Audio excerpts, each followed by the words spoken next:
fleet managers looking for ways to minimize fuel costs? Even small gains can lead to significant savings. Download our fuel savings strategy guide today for 80 actionable tips to boost your fleet's fuel economy. This year's higher diesel prices are putting a spotlight on efficiency, and optimized backhauls are a big part of that.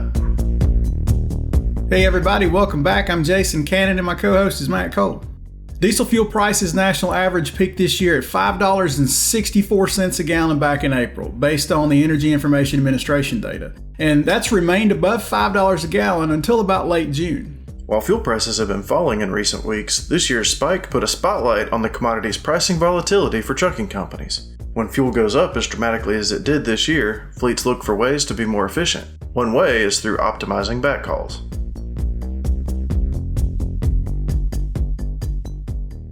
Hoptek is a freight monetization company. We are AI-based, heavily based in automation and helping carriers find the appropriate freight that matches their market and their network at the appropriate price, while also leveraging a variety of tools across the spot freight procurement universe, across broker and shippers. Today we have probably almost 100,000 loads listed daily for one of our key products, which is Hoptek Freight Finder. And we work with a large number of blue chip customers out there, which have been public, the likes of Werner and Prime and Hirschbach and Martin out there. So we're happy to be helping trucking industry do what they do best with solutions.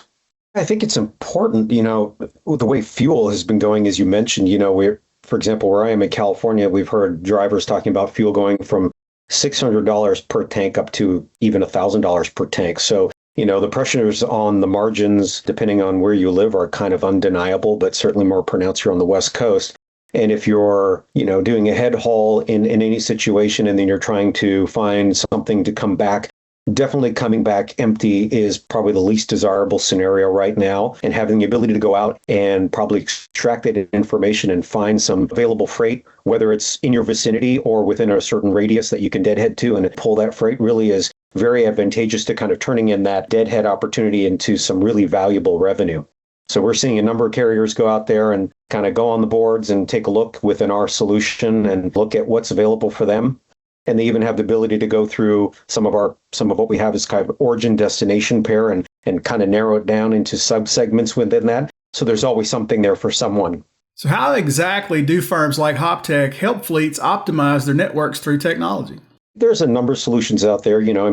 We've seen everything from whether you go out to kind of the complete end of the spectrum on the optimization aspect. But when you're talking about in terms of load board activity and aggregation and spot freight procurement, I think what it allows you to do is to kind of go out on these solutions and kind of look from a network balance perspective where your equipment's going to be once it finishes its head haul and is required to get a backhaul, and really find that backhaul that really fits specifically within not only your network balance, but also within your pricing parameters from an operational perspective. So we see that out there in terms of pulling in through a variety of different APIs, which are really the kind of the gold standard right now, pulling in information instantaneously. And the technologies you mentioned that are out there through these APIs are critically important right now because we're seeing some of these loads that are requiring instantaneous or near instantaneous response levels in order to take advantage of that load and grab it when you can. In the past, the way people did it was they were out on different load boards, multiple screens, kind of refreshing, entering information, and trying to get to it in real time. But unfortunately, often it was gone by the time they decided it was actionable or kind of made the measurements on whether or not it actually fit their network or was at the right price. So a lot of the solutions today, like ours, has the ability to kind of get that to you instantaneously and really kind of monetize that very quickly at the right place at the right time.